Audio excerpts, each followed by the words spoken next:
Campaign 2018 is underway in Calvert County. The race for county commissioner is on. There are 5 seats available, and 3 of the seats are district seats. We're with a candidate from the 2nd election district. He's a Republican, David Gatton. Yes, sir. Dave, good to have you here. Nice to be here. Very nice.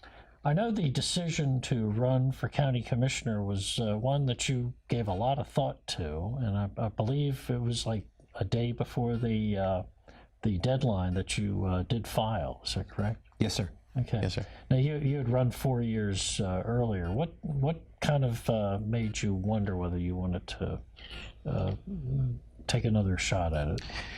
I wasn't really happy with some of the decisions that were being made by the Commissioners Board.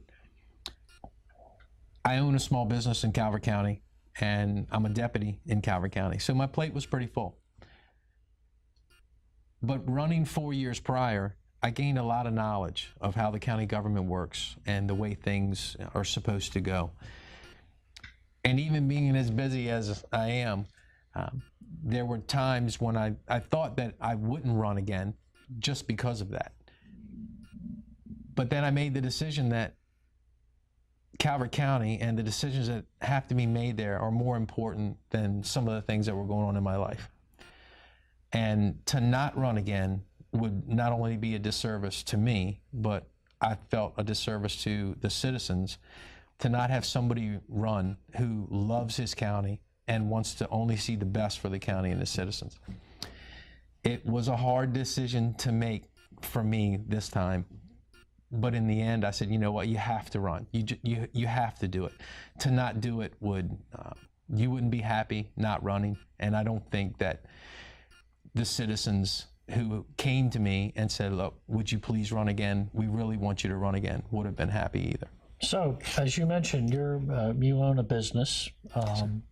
Has Calvert County over the last 4 years done anything to eradicate this tag of being business unfriendly, in your opinion? I think we have done some things to make Calvert more business friendly, and there have been businesses opening up in Calvert over the last 4 years. One of the decisions, one of the things that really made me decide to run for county commissioner was the horror stories I hear from people who are trying to open a small business in Calvert. In my opinion, Calvert County should never be in the business of hindering or making it hard for someone who wants to become an entrepreneur, put his own money, his own time into starting and running a business. And I hear the stories. I've had people come to me with their stories of how hard it was just to get up and running. Small business, in all reality, is the backbone of Calvert County. Yes, we have the power plant, we have Dominion, but when it comes down to it, our small business community is one of the most important things we have here, whether it be the farming community, the aquaculture community, or the people who have started restaurants, or any number of small businesses in Calvert County. So, in my opinion, we need to become more business friendly. We need to visit some of these archaic zoning regulations that we have that keep people from opening a business on property that they own just because our zoning regulations are outdated and need to be changed.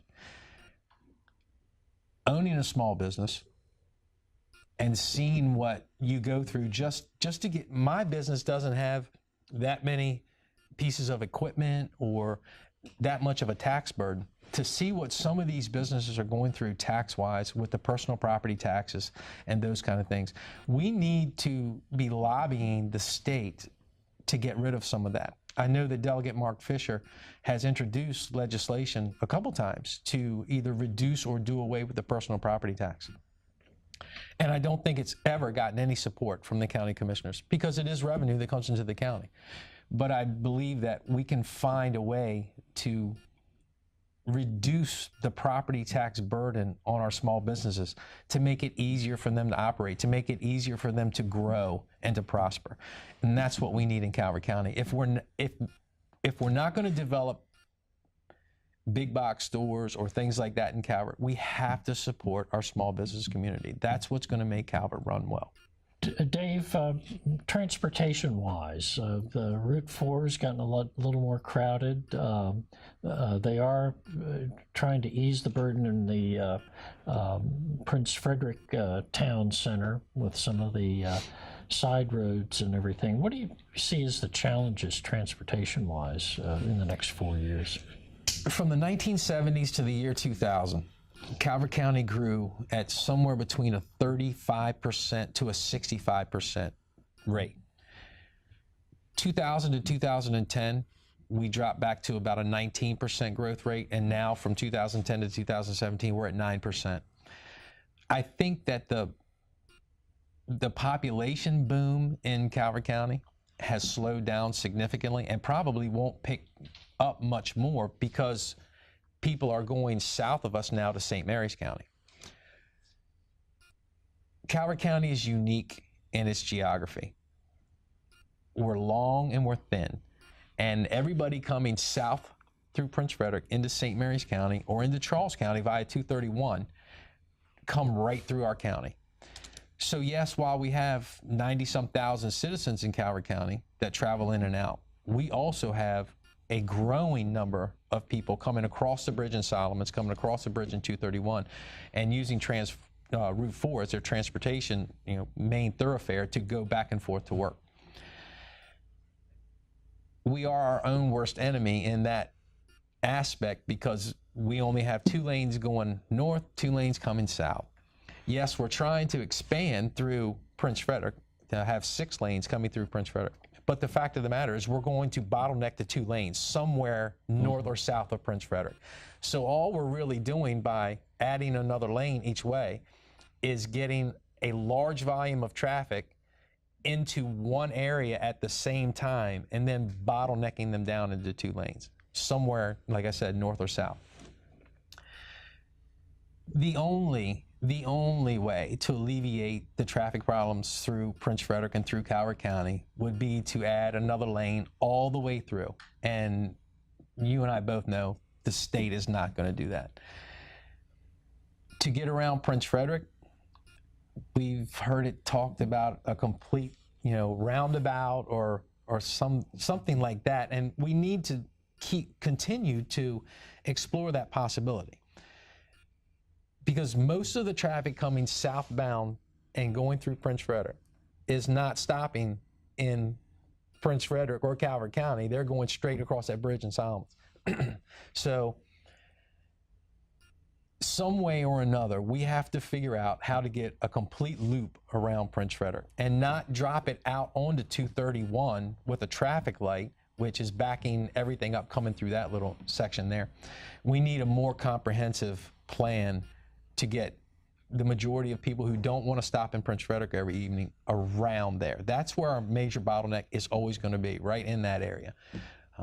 We hear the horror stories coming through Dunkirk and Huntingtown, but that Prince Frederick area is where they want to develop, and to be able to develop like that, we either need to get northbound and southbound, some way to get around Prince Frederick, like a business. Like if you go on Eastern Shore, you'll have 13 business or Route 13. So we need to have that kind of an option seriously explored and lobbied to the state. David Gatton, Republican candidate for county commissioner in Calvert's 2nd election district. Dave, thanks for coming by, and good luck on the campaign trail. Thank you, Marty. A reminder to voters, early voting is June 14th through the 21st, and then the primary election day is June 26th. Can't stress it enough, this primary is very important. There are going to be some offices that are decided in all 3 counties on both sides of the political spectrum. So get out and vote in the primary election. For thebaynet.com, I'm Marty Madden.